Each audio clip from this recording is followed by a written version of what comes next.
अहम खबर है, साहिबजादा हामिद रजा ने पीटीआई कोर कमेटी से इस्तीफा दे दिया। जराये के मुताबिक हामिद रजा कौमी असम्बली की नशिस्त से भी मुस्ताफी होने पर गौर कर रहे हैं। साहिबजादा हामिद रजा ने पीटीआई कोर कमेटी से इस्तीफा दे दिया है।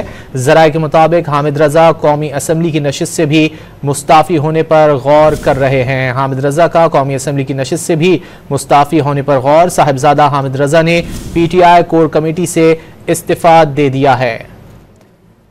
साहिबजादा हामिद रजा ने पाकिस्तान तहरीक-ए-इंसाफ कोर कमेटी से इस्तीफा दे दिया है। जराये के मुताबिक हामिद रजा कौमी असम्बली की नशिस्त से भी मुस्ताफी होने पर गौर कर रहे हैं। साहिबजादा हामिद रजा ने पाकिस्तान तहरीक-ए-इंसाफ कोर कमेटी से इस्तीफा दे दिया है। जराये के मुताबिक हामिद रजा कौमी असम्बली की नशिस्त से भी मुस्ताफी होने पर गौर कर रहे हैं। अहम खबर है, साहिबजादा हामिद रजा ने पीटीआई कोर कमेटी से इस्तीफा दे दिया है। हामिद रजा का कौमी असम्बली की नशिस्त से भी मुस्ताफी होने पर गौर।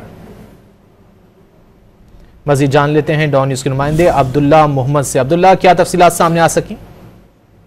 जी बिल्कुल, पाकिस्तान तहरीक इंसाफ के ज़राए ने तस्दीक की है कि सुन्नी इत्तेहाद कौंसिल के सरबराह साहिबजादा हामिद रजा जो है उन्होंने पाकिस्तान की कोर कमेटी से पाकिस्तान तहरीक इंसाफ की कोर कमेटी से इस्तीफा दे दिया है और इसके साथ साथ कौमी असम्बली की नशिस्त से मुस्तफ़ी होने का फैसला जो है वो बानी पीटीआई से मुशावरत के बाद होगा।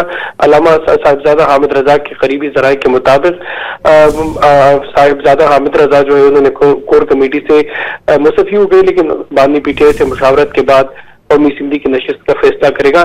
ताहम हमने कई बार हामिद रजा साहब को कॉल करने की कोशिश की, उनका मौक़िफ़, लेकिन अभी तक उनका मौक़िफ़ सामने नहीं आ सका। जी बहुत शुक्रिया अब्दुल्ला मोहम्मद इन तफसीलात के लिए।